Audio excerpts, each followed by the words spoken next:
یہ دہشتگردانہ حملوں کے بعد کئی جنگلاتی علاقوں میں سیکورٹی فورسز کا سرچ آپریشن جاری۔ نئے اور پرانے لانچ پیڈ سے دراندازی کی مسلسل اطلاعات۔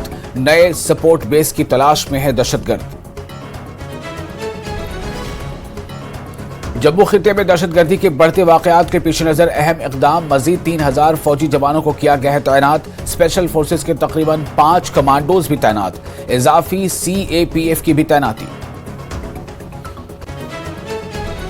سینئر کانگریس لیڈر بھرت سنگھ سولنکی کی BJP پر تنقید۔ کہا 2019 کے بعد جموں کشمیر میں حالات بدترین، دہشت گردی اور بے روزگاری میں اضافہ، چھینا گیا ریاست کا درجہ اور چھینے گئے زمین کے حقوق۔ دہشت گردی کے واقعات کے حوالے سے کی ہے حکومت نے انتہائی سنجیدگی سے کارروائی۔ مرکزی وزیر ڈاکٹر جتیندر سنگھ کا بیان۔ کہا وزیر اعظم لے رہے ہیں خود صورتحال کا جائزہ۔ فوج کی طرف سے بنائی گئی ہے ایک نئی حکمت عملی۔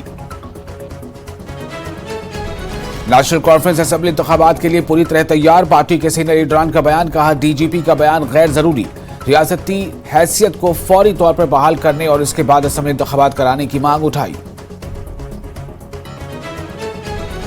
بنگلہ دیش میں پرتشدد احتجاج۔ حکومت سے کشمیری طلبہ کی بحفاظت واپسی کا مطالبہ۔ وزارت خارجہ کے ترجمان نے کہا ڈھاکہ میں ہندوستانی ہائی کمیشن کی طرف سے جاری ایڈوائزری پر کریں عمل۔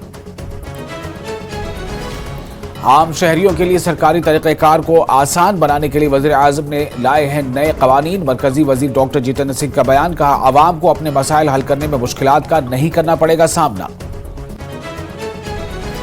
نیوز 18 JKLH کی خبر کا اثر۔ کریم آباد پلوامہ میں نالا رومشی کے نزدیک کوڑا کرکٹ ہٹانے کا ہوا کام۔